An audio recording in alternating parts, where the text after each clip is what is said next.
नमस्कार. आपल्या सगळ्यांचे स्वाद संगम इन मराठीमध्ये स्वागत आहे.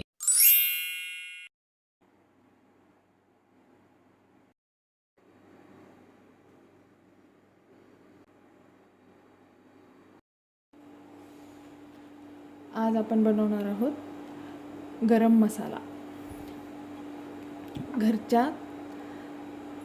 घरीच आपण गरम मसाला तयार करणार आहोत, जो भाजीची चव अधिक वाढवतो. असा गरम मसाला आपण घरीच तयार करणार आहोत आणि घरी तयार केलेल्या मसाल्याला विकत आणलेल्या मसाल्यापेक्षा खूप चांगला सुगंध असतो. घरी तयार केलेल्या गरम मसाल्यात आणि विकत आणलेल्या मसाल्यात फरक हा तर राहणारच आहे, कारण आपण घरी जो तयार केलेला असतो तो ताजा असतो. आपला घरी बनवायला तर खूपच सोपं आहे. चला तर मग आपण बनवूया भाजीची चव दुप्पट वाढवणारा आपला गरम मसाला. आपल्याला गरम मसाला बनवण्यासाठी लागणारं हे साहित्य आहे.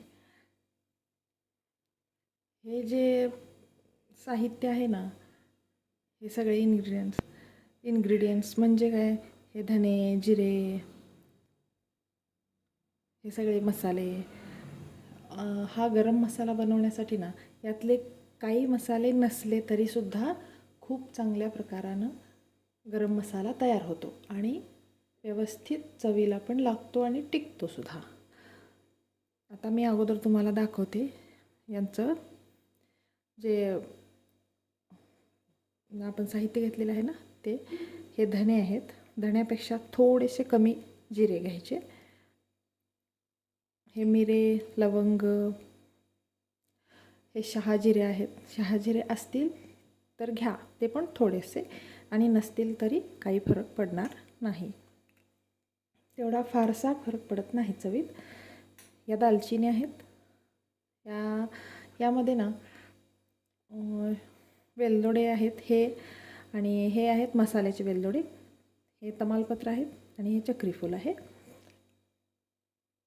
आता या मसाल्यात ना महत्त्वाचं जे आहे ना, ते म्हणजे काय, धने, जिरे, ही लवंग, हे मिरे, हे 4 पदार्थ आणि ही दालचिनी, हे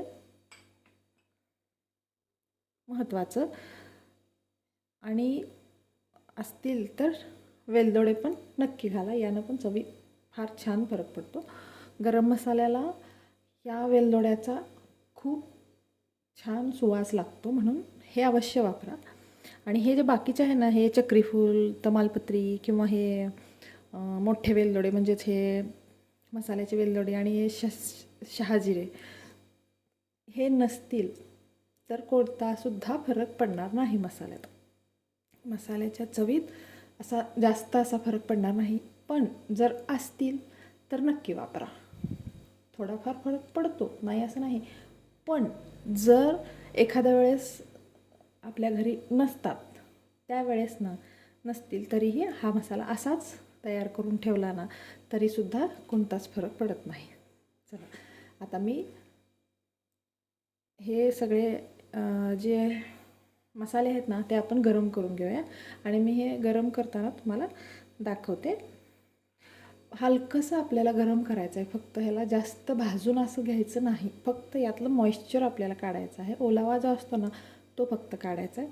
आणि त्याला एक खमंगपणा आला ना, तो त्या मसाल्याला टिकण्यासाठी जास्त फायदेशीर ठरतो, टिकायला त्याला मदत करतो. म्हणून आपल्याला याला फक्त गरम करून घ्यायचं आहे. जास्त असं भाजत असं बसायचं नाही आपल्याला. आता हे जे धणे आहेत ना, हे बघा, आता हा चमचा आहे ना, याला मी तुम्हाला मोजून दाखवते.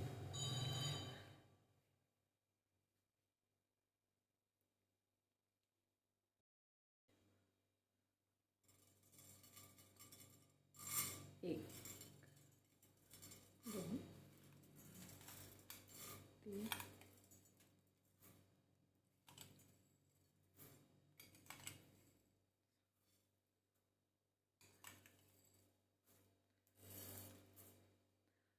8 आपले 8 चमचे आहेत ना, ते 8 चमचे आपले धणे आहेत. म्हणजे 1 वाटी आपण जी गच्च भरून घेतलेली आहे ना, तशी.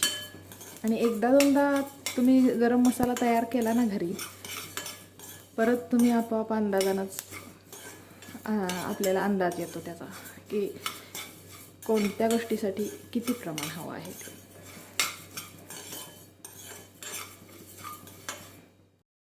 आता मी हे धणे यात काढून घेते, फक्त गरम केलेले.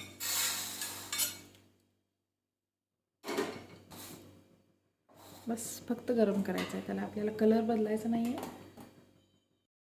आता आपण जिरे बघूया.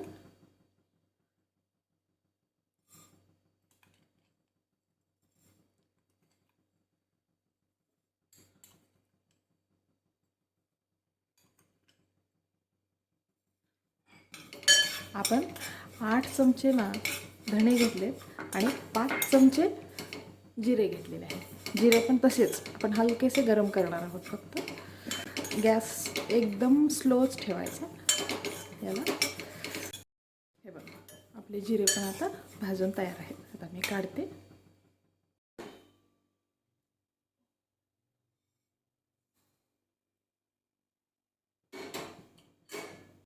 आता आपण टाकूया लवंग. हे बघा,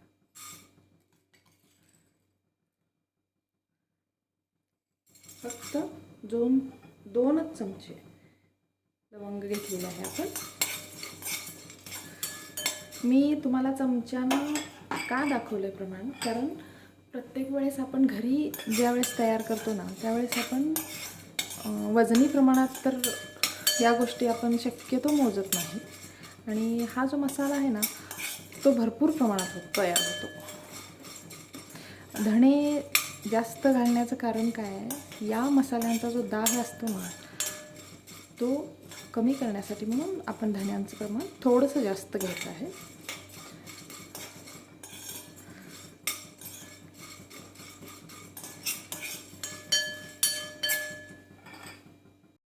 आता मी लवंग पण काढून घेतलेले आहे.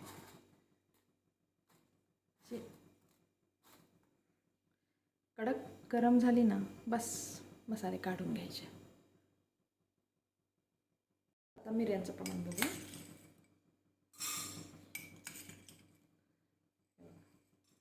मिरे सुद्धा 2 चमचे आहेत. 8 चमचे आपले धणे, 5 चमचे जिरे आणि 2 चमचे लवंग आणि मिरे घेतले आहेत.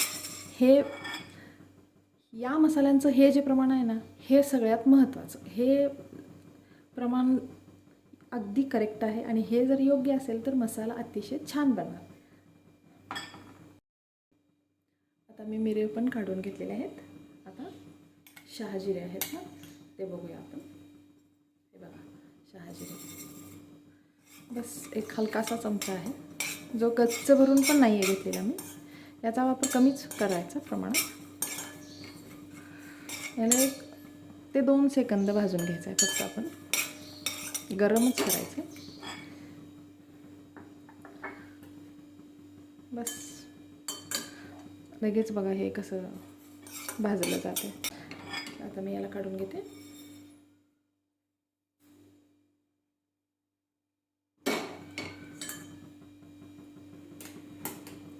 आता जी ही दालचिनी आहे ना, मी आता अशीच गरम करून घेणार आहे.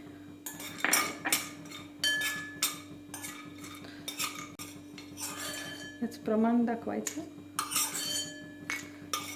हे बघा, हे फोडण्यासाठी म्हणून आता मी याला वेगळं काढून ठेवणार आहे. याला आपल्याला आधी बारीक करून घ्यावं लागणार ना, त्याशिवाय मिक्सरमध्ये आपल्याकडून ते बारीक होणार नाही ना. त्यामुळे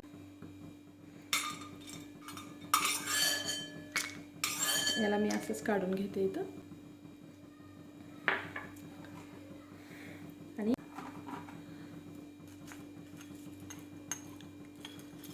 हे जे वेलदोडे आहेत ना, हे 6 आहेत. आणि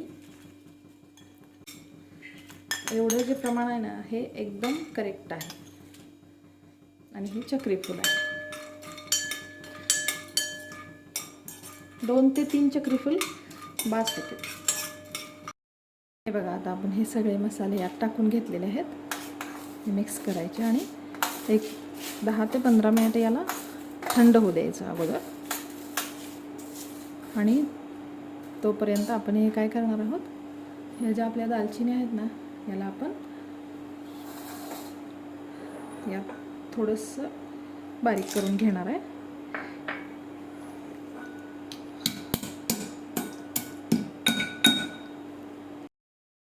हे पहा, आपल्या दालचिनी आपण बारीक करून घेतलेलं आहे. आपण आता या दालचिनींना काय करूया, यात टाकूया. पण तुम्हाला मी दाखवते, प्रमाण आपण दाखवलं आहे ना चमच्याचं, हे बघा. हे प्रमाण थोडंफार कमी जास्त झालं तरी काही फरक पडत नाही. ठीक आहे. आता याला आपण थोडंसं थंड होऊ देऊया.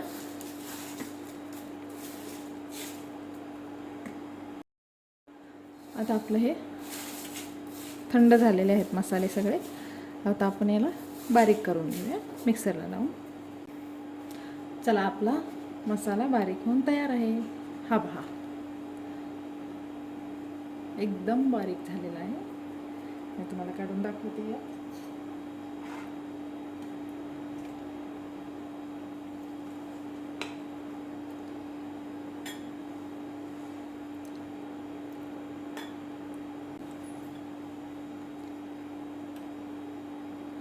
हा पहा, हा भरपूर प्रमाणात तयार झालेला आहे. आपण घेतलेलं साहित्य आपण घरी तयार केलेला असतो, त्यामुळे त्याला 6-7 महिने किंवा 1 वर्षभरसुद्धा त्याला जाळी वगैरे लागण्याची अजिबात शक्यता नसते. आपण हे प्रत्येक जी वस्तू आहे ना यातली, ती प्रत्येक वस्तू आपण गरम करून घेतलेली असते, त्यामुळं त्याला जाळी वगैरे काही एक लागणार नाही. त्यामुळं हा भरपूर दिवस टिकतो मसाला. किमान आपण 1 वर्षाचा तरी तयार करून ठेवला ना तरीसुद्धा चालतो. पण हा आता मसाला एक 4-6 महिने तरी आरामात टिकतो. हा बघा, आपला गरम मसाला तयार आहे भाजीत टाकण्यासाठी. आणि हा मसाला जो आहे की नाही, तयार केल्यानंतर 2 दिवसानंतर अप्रतिम चवीला लागतो. लगेच सुद्धा चांगला लागतो, पण 2-3 दिवसानंतर आणखी त्याच्या चवीत फरक पडायला सुरुवात होते. आता आपण हा मसाला एखाद्या बरणीमध्ये भरून ठेवायचा आहे. जो शक्यतो हवा पास होत नसणारी अशी बरणी तुम्ही निवडा. आणि मग ती प्लास्टिकची असू द्या किंवा काचेची असू द्या, दोन्ही प्रकारच्या बरण्या चालतील या मसाल्याला. चला, आपण भरून ठेवूया. चला, आपण या बरणीमध्ये हा मसाला भरून ठेवूया.